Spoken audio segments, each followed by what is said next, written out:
Hello everyone, कैसे हैं आप सब। मेरा नाम वैभव कौशिक है और आप सभी जुड़ चुके हैं संस्कृत IAS के यूट्यूब प्लेटफॉर्म पर।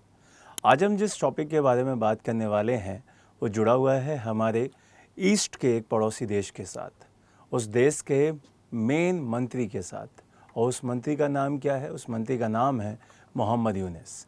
अब ये अंतरिम गवर्नमेंट के प्रधानमंत्री की पोस्ट पर हैं। अभी ये हाल फिलहाल में UN में गए थे और UN में जब ये निकले बाहर वहाँ से स्पीच देकर, तो इनके खिलाफ कई सारे नारे वहाँ पे लगाए गए।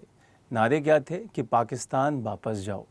अब ये जो नारे हैं कि पाकिस्तान वापस जाओ, वो क्यों लगाए जा रहे हैं और ये जो व्यक्ति हैं, तो उस व्यक्ति के बारे में भी जानेंगे कि मोहम्मद यूनिस किस पोस्ट पे हैं, क्या हैं और इनका पास्ट क्या है। क्लियर? चलिए स्टार्ट करते हैं बिल्कुल स्टार्टिंग से। बात है आपके अगस्त 2024 की, जब इनका नाम और ज़्यादा सुर्खियों में आया क्योंकि ये बांग्लादेश की इंटरिम गवर्नमेंट के प्रधानमंत्री की पोस्ट के लिए नियुक्त हुए। अब यहाँ से अगर इनके बैकग्राउंड की बात की जाए तो ये एक अर्थशास्त्री हैं और इन्हें 2006 में नोबेल प्राइज़ भी मिल चुका है। यहाँ पर हम इनकी एंट्री की कहानी तो जान लें, लेकिन किस वजह से हुई एंट्री उसके बारे में भी जान लेते हैं। क्योंकि 5 अगस्त 2024 को शेख हसीना जी को उनकी जो सीट थी प्रधानमंत्री की, उससे उन्हें हटा दिया गया था और बांग्लादेश में एक इंटरिम गवर्नमेंट स्थापित की गई, जिसके हेड किसे बनाया गया? जिसका हेड बनाया गया मोहम्मद यूनिस को। जब ये तख्ता पलट हो रहा था बांग्लादेश में, तो यहाँ पर ये स्थितियाँ पैदा हो गईं कि जो लोग अल्पसंख्यक थे बांग्लादेश के अंदर, उन लोगों के खिलाफ बहुत सारे कट्टर आंदोलन चलाए गए। बांग्लादेश जो कि कई सारे धर्मों को एक साथ लेके चल रहा था शेख हसीना जी के टाइम में, वो अब कट्टर मुस्लिम देश बनता हुआ नज़र आ रहा था। यहीं पर इसी सेगमेंट में अब थोड़ी सी और डिटेल में जाते हैं और बात करते हैं कि मोहम्मद यूनिस के टाइम में ये सारी चीज़ें क्यों हुई।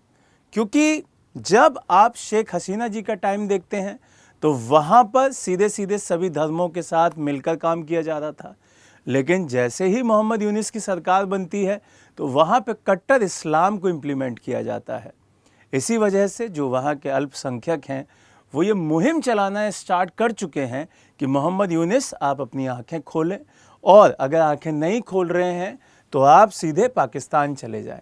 क्योंकि जिस तरीके की आप एक्टिविटी कर रहे हैं वो किस तरीके की एक्टिविटी है? वो सीधे सीधे अल्पसंख्यकों के खिलाफ और बांग्लादेश को ख़त्म करने की एक्टिविटी है। अब यहाँ जो अल्पसंख्यक मैं चीज़ बोल रहा हूँ, तो वो कौन से धर्म हैं जो बांग्लादेश में अल्पसंख्यक हैं?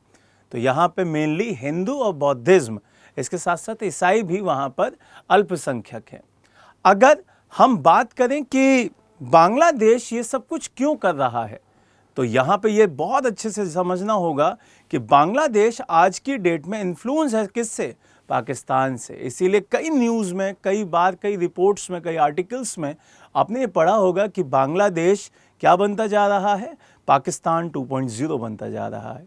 या ये कहूँ कि बांग्लादेश दोबारा से ईस्टर्न पाकिस्तान बनता जा रहा है। अब यहाँ पर आपको ये क्लियर समझना होगा कि भारत के लिए बांग्लादेश का उसके साथ होना बहुत इम्पॉर्टेंट है। क्यों? क्योंकि बांग्लादेश की पूरी जो बाउंड्रीज़ हैं वो भारत के साथ लगती हैं। अगर हम उस देश को अपना विरोधी बना लेंगे या अपना दुश्मन बना लेंगे तो उससे सबसे ज़्यादा जो नुकसान होगा वो इंडिया को होगा।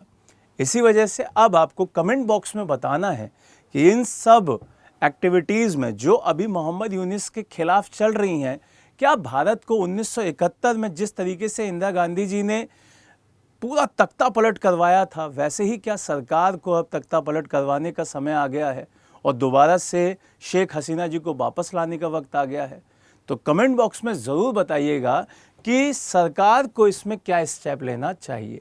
और अगर हम आम नज़र से देखें, आम एक नागरिक की नज़र से देखें, तो यहाँ पर आप क्या सोचते हैं, सरकार को क्या स्टेप लेने चाहिए, वो भी कमेंट बॉक्स में बताइएगा। हमसे जुड़ने के लिए थैंक यू सो मच। जो लोग हमसे आज नए जुड़े हैं वो हमारे चैनल को सब्सक्राइब करें, जिससे कि नई वीडियो उनको एकदम रियल टाइम पे मिल पाए।